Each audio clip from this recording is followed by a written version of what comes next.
You're listening to episode 295 of the Small and Supercharged podcast with Ria Freeman. So today we are joined by Marina Gibson, who is a fisherman, but you're not a man because you're definitely a woman. But a fisherwoman doesn't seem to work at all, does it? What's your official title, Marina?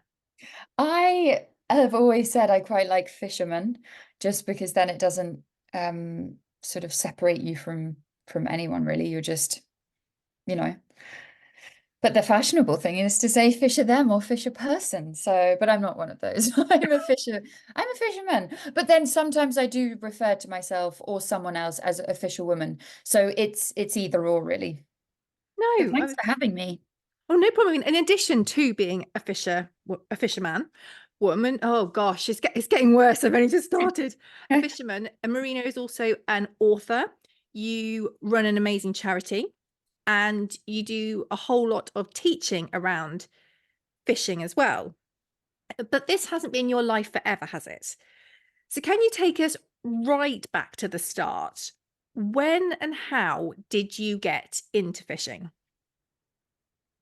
So it wasn't a case of really when and how. I mean, I feel like I personally didn't get myself into fishing. It was my parents. So growing up, I had two very fishy orientated parents. They loved salmon fishing most of all, but they also just liked being outside and took us with us on those adventures. Particularly, we had local trout ponds and things that we went to back home, but they particularly loved going to Scotland for a week or two every year, and maybe even longer than that. We probably did longer stints with different various families and friends, and we just loved being outside as a family. My brother loved fishing, and I guess I was just born into it. And it wasn't something that I was super keen on and talking about all the time. I was obsessed with my dogs. I loved being in the outdoors, but I did fishing because everyone else was doing it around me. Sure. Um, and I've said before to people that, I meet kids these days who are really into fishing and it's their whole lives. They've already got Instagram profiles and they talk about it all the time and that's all they want to do. I wasn't like that as a kid. I wish I was like that. But I wasn't. And so during my sort of teenage years, my mum was actually telling me the other day that I would say to her, yeah, I'll come fishing with you quickly, but then I want to go and take a train to see my friends. So I would go to Inverness and go and see my friends. Um, and then she also said to me that one day, I hadn't been for probably a year with her, and then one day we went salmon fishing on the Oikel, which is where she moved to when I was 11.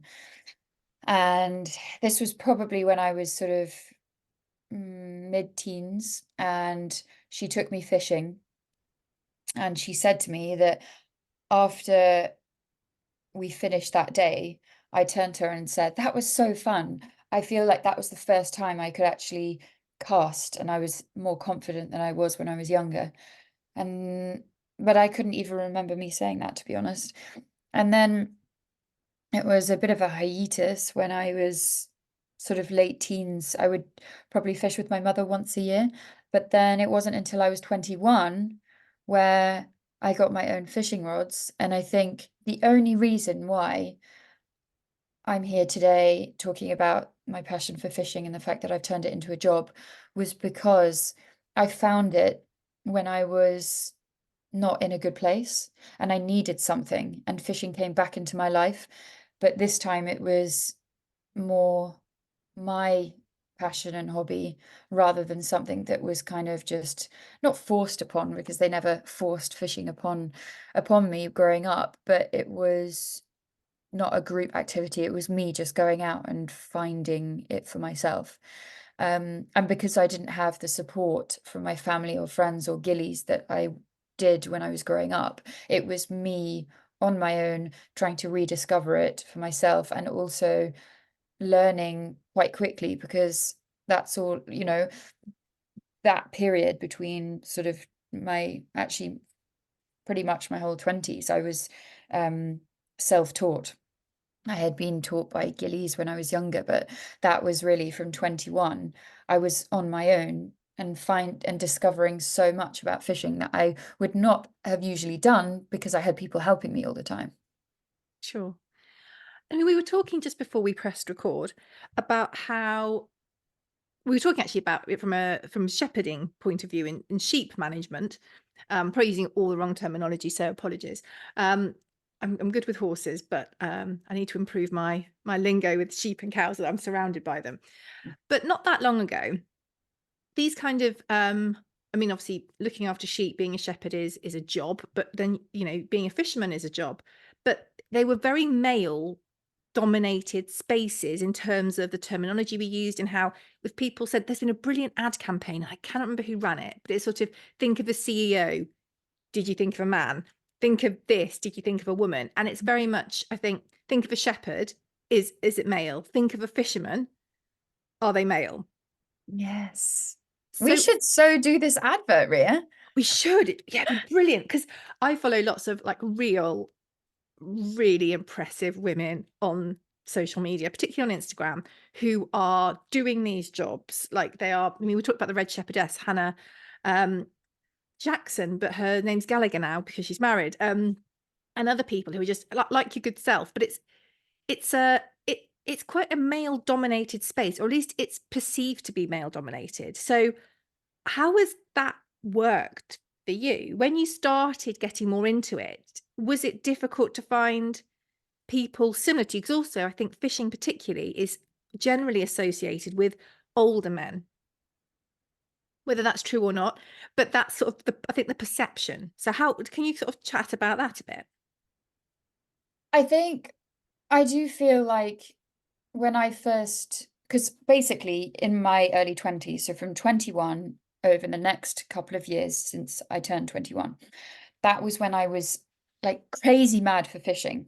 But I wasn't yet there where I could say that I was perhaps ready for a job in fishing because of my experience or because of my lack of experience.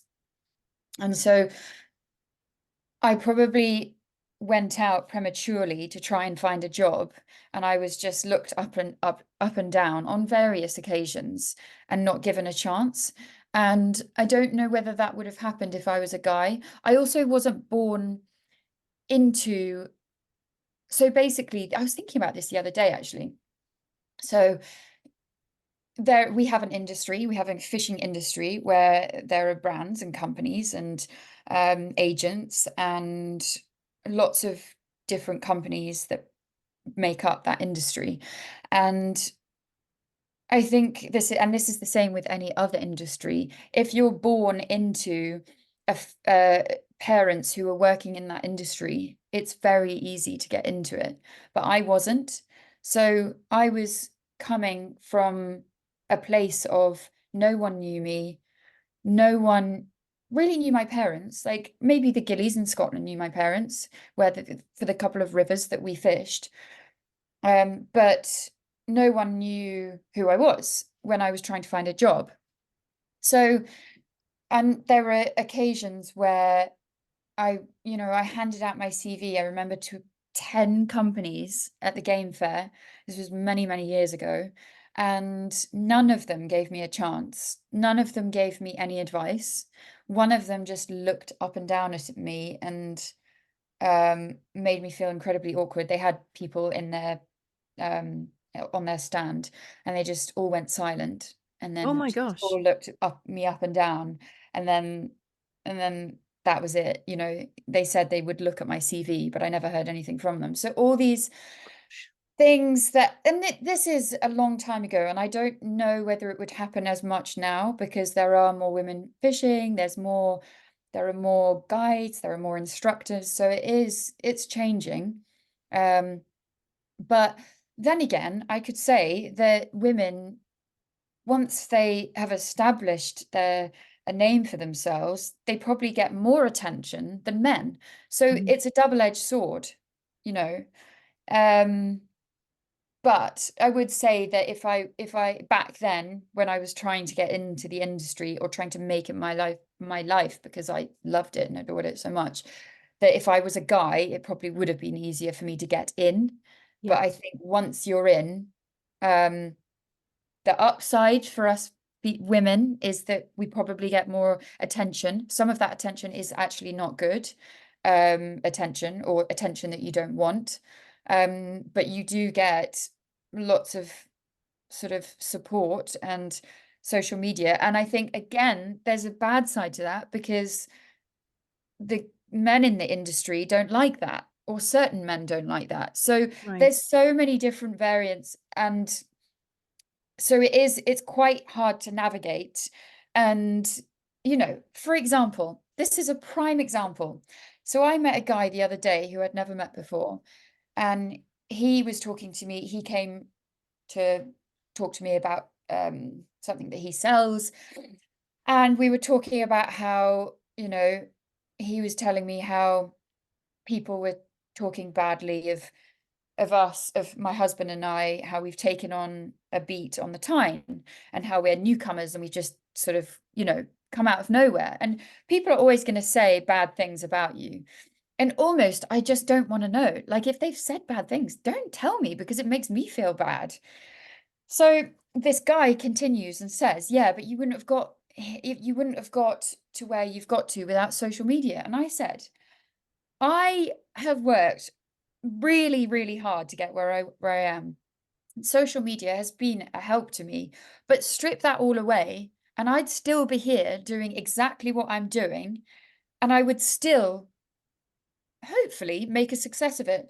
So yes, social media has helped, but it's not the reason why I've done certain things, because I've driven that.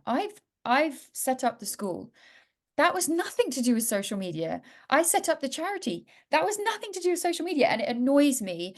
And I just hope by talking to you, my point is, by talking to you now, is that that hopefully this gives young girls and also other women who want to get into the industry at least some warning that you will hear this, and even if you do, it's fine. Just get on with what.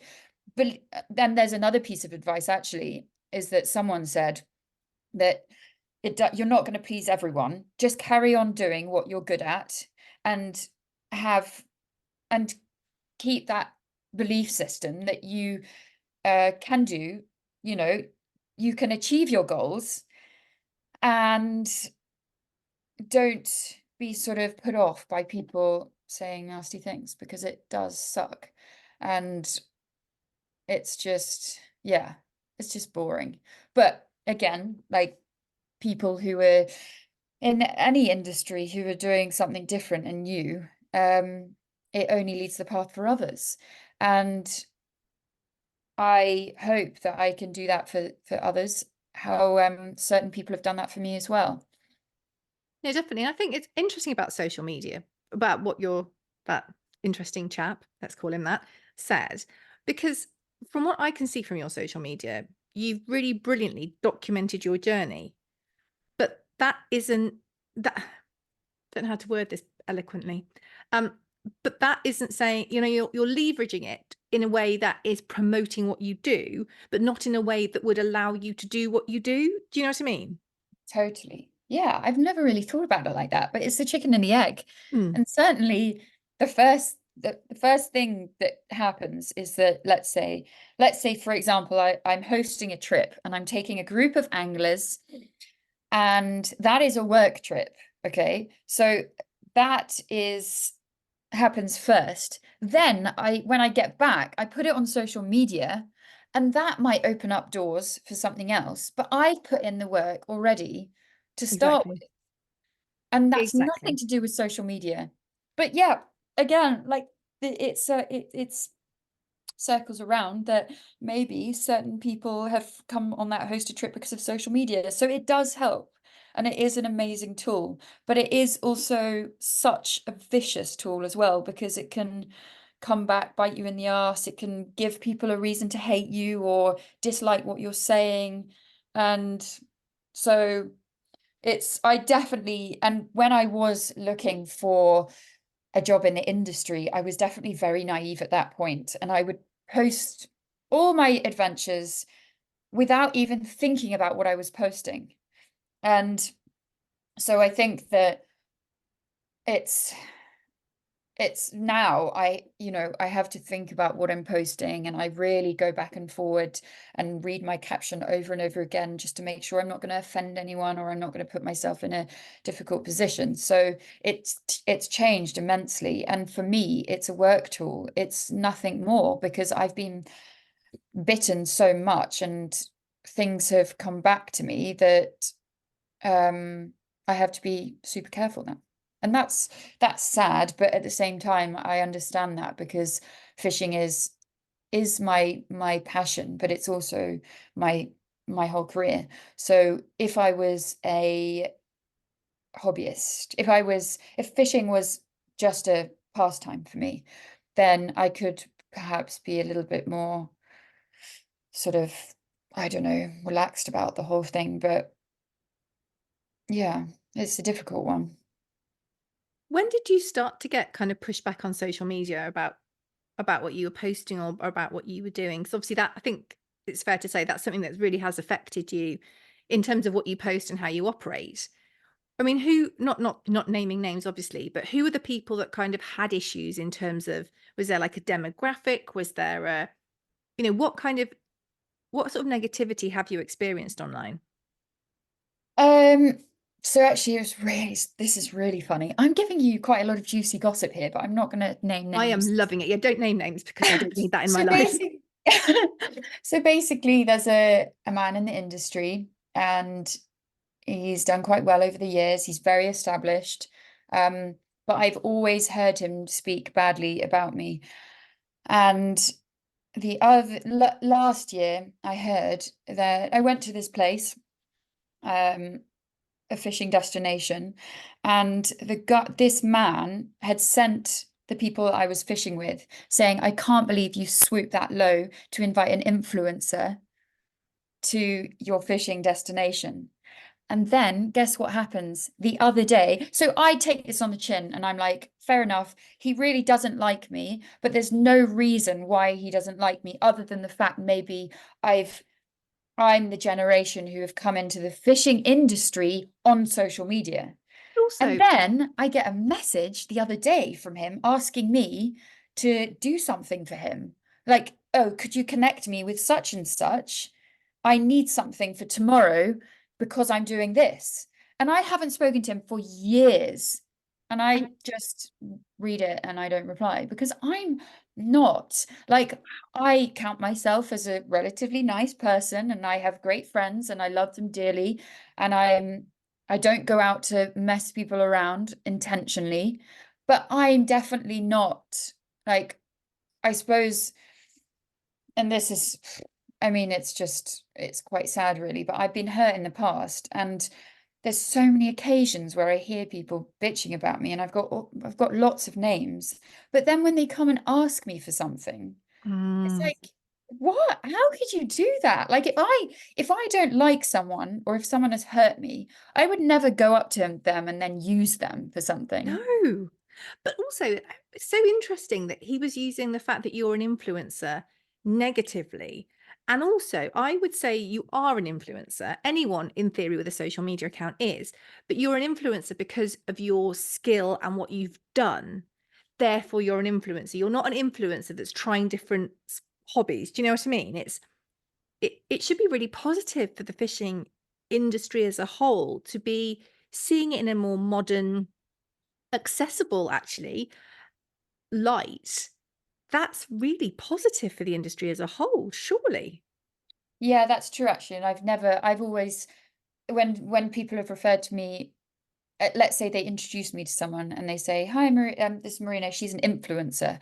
And I get really offended by that, because I feel like I'm more than an influencer online. I feel like, but actually that's really interesting, because um like you said, if you are doing something in an industry and you're making changes, and you're, I don't know, just doing your thing, you are an influencer. Mhm. So it's not necessarily a bad thing. No, Um, not at all. so that's interesting. I like that. I'm an influencer. I'm a fishing influencer. Well, and an educator as well. And I think that that's also super important because it is about education. There's so many bits of life that a lot of people don't understand. And I think fishing is definitely one of them. A lot of people who just lead normal lives, they maybe think that that's something they do when they retire or when they're older, or it's reserved for kind of men that sort of sit on the riverbank on a Saturday morning or a Sunday morning. And that's not the case, as you've proven so well. Um, and if it's encouraging more people outdoors to understand more about the sustainability, I know you're very, very big into the sustainability and how we look after rivers. That's really big. That's brilliant. It's exploring areas that people don't understand, they haven't had chance to explore, and they almost feel they shouldn't be exploring because it's not their place to be. Mm. So I think that's brilliant. I mean, what why fishing out of any sport or any hobby in the world? What is it about fishing that sort of really drew you in? And well, and you definitely haven't left. You've absolutely developed so much around it. I think that I found fishing at probably my darkest time in my early 20s, or actually, yeah, I'd say 21. That's when I found it again. um, and I think that for me, there's a deeper connection between fishing and me than just liking it for various reasons that I do like it. You know, does that make sense? I it's almost like I can say an analogy, like a really, really one of my oldest friends, and it was supporting me through all the really hard times in my life, and that is fishing. And so, and I'm not, it's not something that I've got bored with either. Although like it's changed for me over the years, and you know, it used to be just a thing for myself going, you know, away at weekends, and it's changed into something that actually I've devoted my whole life to it. So even the fact that I think and fish and I'm married to a fisherman, like even all those things, I've not got bored once. I haven't said to myself, "Oh, you know, I'm a little bit bored of this. I want to go and try something else." Or Mm. and even through the hard times when I was trying to make it into a career, even when I wasn't doing well, it was still I still had that drive to make it work because that's all I wanted to do. And you know, like everyone else, I love fishing because it's so interesting. There's so many different species to catch. The casting is so challenging, but also very rewarding. It always keeps you on edge because you never know what's going to happen that day. And also, it connects you to nature. And you see so many things that you wouldn't normally see. And the things that you do see normally take your breath away. So I just think as a whole, it's just the most amazing thing. And you learn so much about the environment and you learn a lot about how you can help it. So yeah, all those things wrapped into a bundle, and that's why I love fishing. And is that why you started your business, to help people appreciate it as well? How did you develop this passion into the business you've got now? I think selfishly, I started a business because I wanted to figure out how I could make it my life, my job. And and obviously, you know, when I wasn't working in the fishing world and I was still working in the office, I had started teaching people, but for free. So I used to run free lunch casting sessions with Orvis UK in Green Park. And I think that probably sparked my interest in teaching, although I probably wasn't the best teacher because I hadn't done any exams or I hadn't, you know, I hadn't had experience like, the OGs of the instructors in the industry. But I was passionate about it. And the more people I taught, the more I was like, wow, I love this. Like I could potentially do this. So I was trying to figure out a way to leave London. And the only thing really for me, my only option was, or the only thing I knew was maybe I'll just come in and become an instructor. And that's the way that I could make fishing my whole life. And that's what I did. I took my angling trust coaching exams. So I did my level 1 and level 2. I actually did my level 1 years before, but I definitely wasn't ready to do my level 2, because I think when you pass your level 2, it means that you're a coach and you can start teaching. Whereas I felt like I wasn't ready for that. So I waited a few years to do my level 2 and get more experience under my belt. And so I did my level 2, and then I did my FFI, so Fly Fishers International casting exam. So that was with my single-handed. I'm doing my double-handed soon, which is quite exciting, but also quite nerve-wracking. But I feel like I'm actually more ready for my double than I was with my single. So I did my single. I practiced over the winter. Once I'd moved up to Yorkshire, I was someone from FFI, Shaker, who was one of my first casting mentors. He said to me, if you want to do this, you need to do it properly. So I think you should do a casting exam. And FFI would be great, would love you to be involved because there's not many women. So I practiced over the winter. And actually, there's a part in the book about it. And I then passed a few months later. And then I felt I had learnt so much by doing this casting exam, I can't tell you. Not just about teaching, but about casting, and also my casting improved. I went from here, my hand is low, to here, my hand is high. I really did improve a lot, and I was so much more confident, and I felt like, yeah, I was ready to go out and teach everyone the way that I had been taught or molded, which I feel gave me the credibility to go out there and teach properly. So, and then the school came, and then the cancer charity came after that. So yeah, it was it's amazing to see sort of the evolution of where I started and where I've come, because I started posting my fishing photos on social media in 2013. And that was really when Instagram started. Absolutely. So Yeah. did the school kind of take off quite quickly, or was it quite slow to get it going? What was that like? The school was, I suppose, so my first year, I remember teaching, it was me, a guy called Benny and a guy called Brian, and I was taking a lot of the days, but I remember getting or selling 60 days that year. Wow. And then was it 60? Yeah, 60 days. No, sorry, it was 60 people. So selling services to 60 people. The next year it went to 120 people. And then the following year, I think we did, I can't remember whether it was double again or whether it went all the way over 400. But Gosh.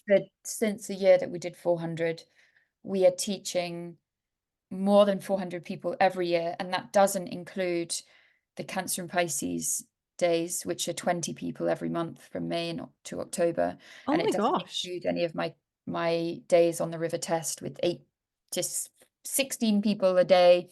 So it's pretty mad. And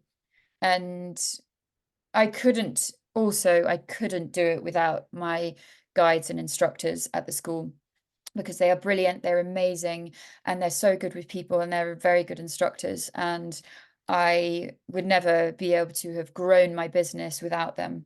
And also now because I've moved away from the school and I've moved to Northumberland, because not because, but we are now managing a salmon beat. I have a manager now called Sam who's running the school, and he's brilliant, he's amazing. works very hard, and that's the only reason why the business is still running, because I have these amazing people working for me. So yeah. Wow. And at what point did you, or why did you start the charity? Because it's called the Cancer and Pisces Trust. So can you tell us a bit about that and about why you started it and the work that you do? So it was during one of the lockdowns, I was sent the book by Mick May called Cancer and Pisces, and I was sent it by his publishers to review. And basically, it had already been published, so I think they probably wanted a social media plug, maybe. But I started reading it, and I was just halfway through, and I just thought that this Mick May guy just sounded like the most inspirational person ever, and that I wanted to get in touch with him, because years before I had met someone in Moden Park when we were doing a free fishing get together, and he came and he said that he had prostate cancer, and he was sad that there were no cancer charities out there for everyone, because they had one for women with breast cancer called Casting for Recovery, but nothing for everyone. So it kind of stuck by me, because he did ask me whether I could do anything, and at the time I didn't have any facilities or any sort of, I just didn't have the power to do it back then. But whilst I was reading this book, it took me back to that man at Moden Park in London. And so I called Mick, and I said I'd managed to get hold of him through a friend, and called him, and I said, what do you think about setting up a cancer charity at the Northern Fishing School, and we can use it as the pilot venue?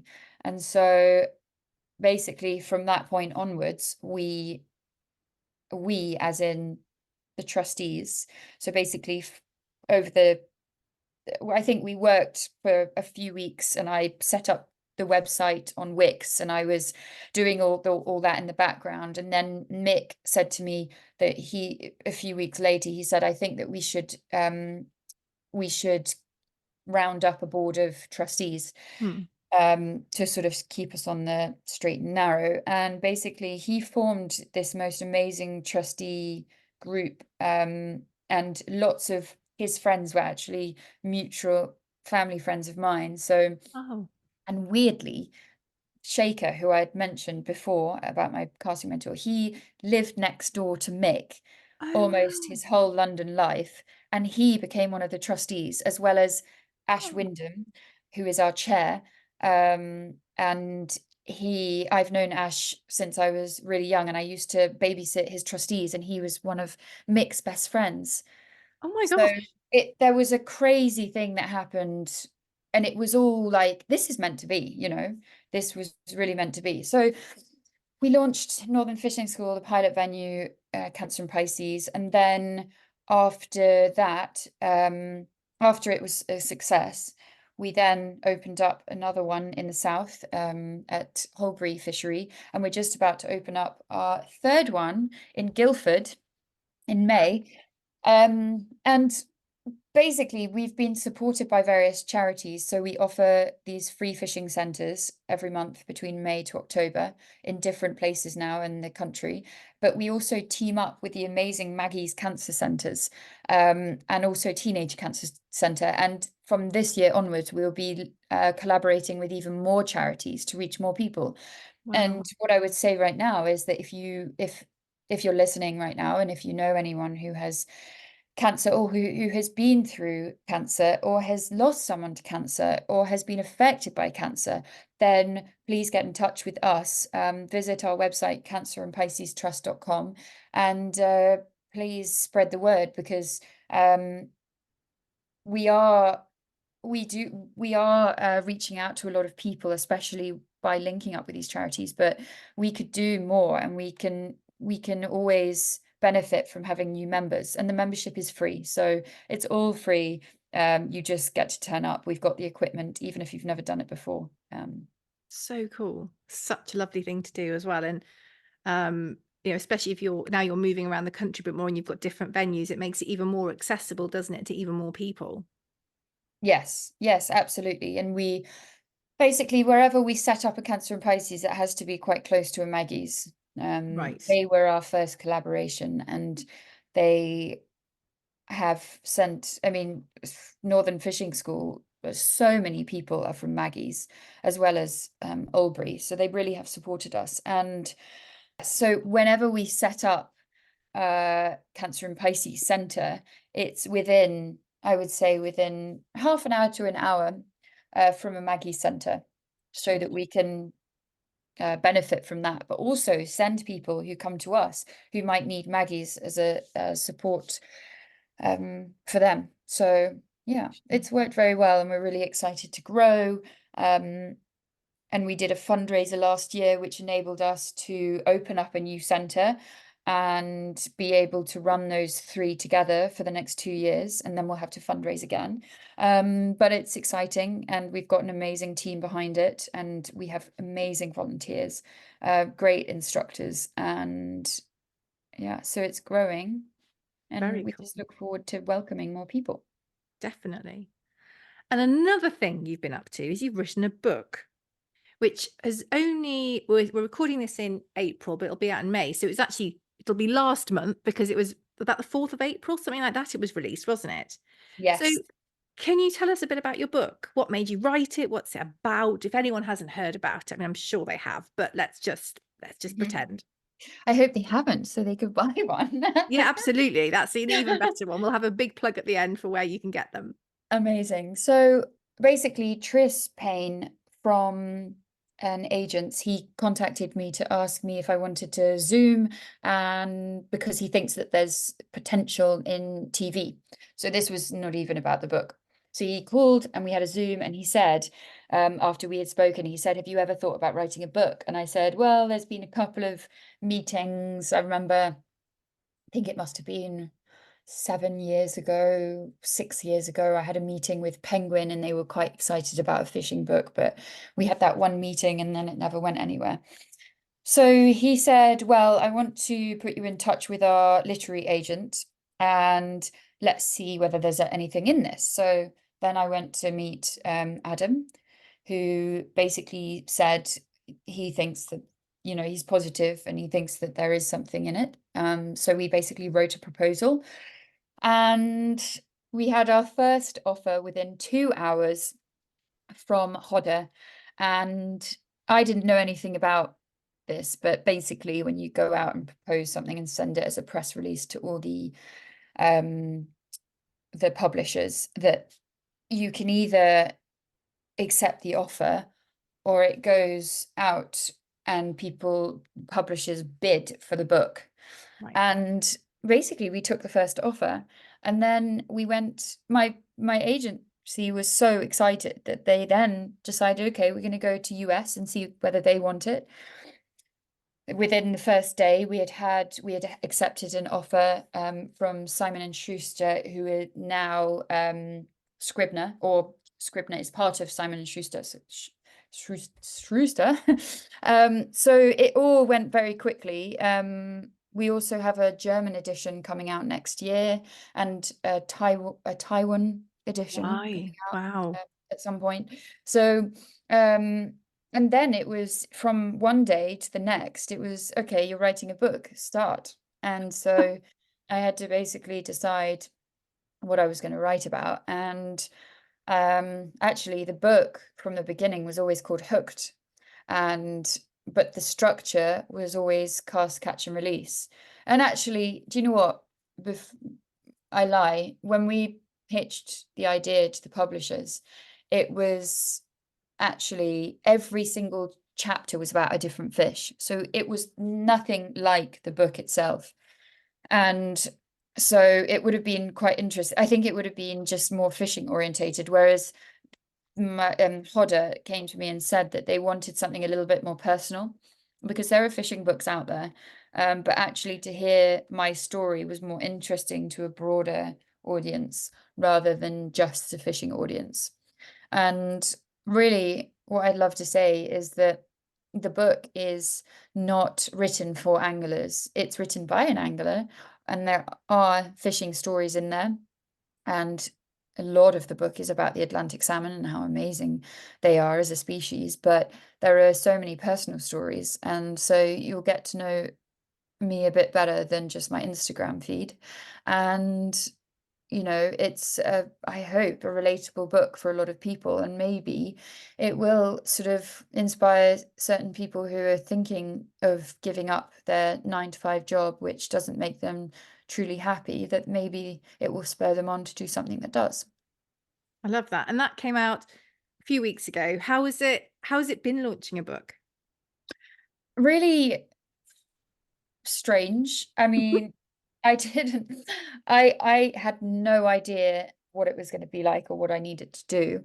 And I'm really grateful for the supporters so far who have bought the book and reviewed it and done anything to support it. But it's been, yeah, it's sort of, I remember the first week or so, it was quite quiet, and I was thinking, I hope that I can get something on the radio, and it was quite quiet. But then I had the Alan Titchmarsh Love Your Weekend, which was out yesterday morning.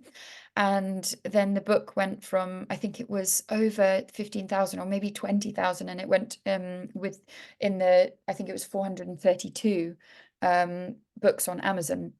So that was exciting. And then it's been sort of bestseller for sea fishing. I think it's given me quite a lot of anxiety though, because it's a bit like posting on social media. You don't never know how it's going to be received. So it has its ups and downs all the time, and me thinking, oh God, are people going to like it? Are people going to buy it? So it is quite a scary thing. But for those messages that I have received, I've been, wow, I've been completely sort of, I can't explain it. I've just been so grateful for those amazing long messages, emails, short messages, just messages that have kind of sort of hit me, or those messages that have made me feel confident that it was the right thing to write, and that actually it was so relatable. People are picking parts out of the book saying, this happened to me. Wow. Thank you so much for writing about it, because it is quite an open book. And yeah, and what was almost the saddest thing about the book, and I don't mean to put a downer on it, and I'm not naming or shaming, but we basically, in the UK and the US, the book itself is really for everyone, but so much of it is for relatable to women. Yeah. And I really, really, really wanted to at least get that book in front of women to review it and to say something nice about it, or just say how they felt about it. And we did not have one woman who we went out to who said they would review it. And that for me was Ooh. so upsetting, because I'm like, women support women. Like, these days, it's all about, supporting your women friends and supporting people that you don't know who are doing well.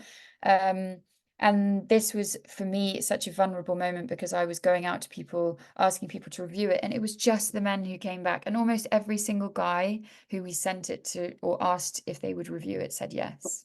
But the women didn't. No. That's One woman in the US who reviewed it. She had written some books and really lovely review, and that's coming out. The US edition is coming out on the 4th of June. But in the UK, not one woman that accepted. isn't good at all. That's I very just don't get it. disappointing. I don't get it. Like, it's not, and also it's not just a fishing book. There's so many personal stories in there. There's a story, my relationship breakdown with my husband and a divorce, and there's so many different things that are relatable to, yeah, men and women, but also there's parts in there that I'm a woman, and I've grown up being a woman and I've gone through women's stuff, and it's in the book, and I was just really disappointed, you know. I And understand yes, that. I'm a fisherwoman. I'm not in that kind of fast-paced life or London life, but I still thought that at least one of them would have replied at least and said, Yes, yeah, I'll give it a quick read, even if I can just read one chapter, fine. But no one. that's very, very, Why? I very don't get disappointing. it. No, that is very disappointing. Well, I'm going to let you carry on with your day, but can you tell us all the places we can find you, the fishing school, the Cancer and Pisces Trust, and your book, so we can go and find out more about you? My website is www.marinagibsonfishing.com. My social media channels are just Marina Gibson Fishing.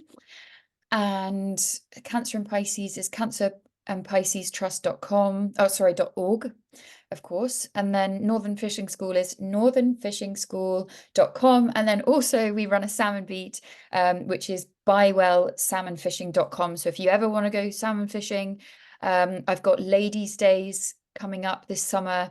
I've got courses, and I've got availability on there. So if you ever want to try your hand at salmon fishing, then please visit that website. And that's my I'm obsessed with salmon, whether I'm fishing or I'm studying them or watching them. I love salmon so much, Atlantic salmon. And the book, can we find that in Amazon? Oh, the book, Cast, Catch and Release, that's on Amazon. You can get signed copies from the Northern Fishing School or Forum Books shop in Corbridge. And then there's lots of local bookshops that sell the book. I also have quite useful story highlights on my Instagram, one of which is where to buy the book, and the other is a little bit about the book. So they're the first sort of yellow highlights on my Instagram, and you can find all the links there. Well, thank you so, so much for joining me today. It's been brilliant. I've really enjoyed it, and you keep doing what you're doing. It's doing Oh, such good things for so many different people in so many different ways. I do have a question for you. Oh gosh, okay. Have you ever been fishing? I haven't. No! I have never been fishing We because need to actually, change that. until I came across you on Instagram, I absolutely didn't think it was, I thought it was a pursuit of older men. Oh my goodness. This is the most important thing of this whole podcast. No, genuinely, you have completely changed my view on fishing. Oh, thank you. And please, can we change that? We need to get you fishing. We I need to at will. least get you fishing for your first time, and then you can see whether you like it or not. But I'm pretty sure you will. Okay. We'll have this as a challenge. We'll get on this. I'm so excited. Bless you. Thank you so much for your time. Oh, thank you.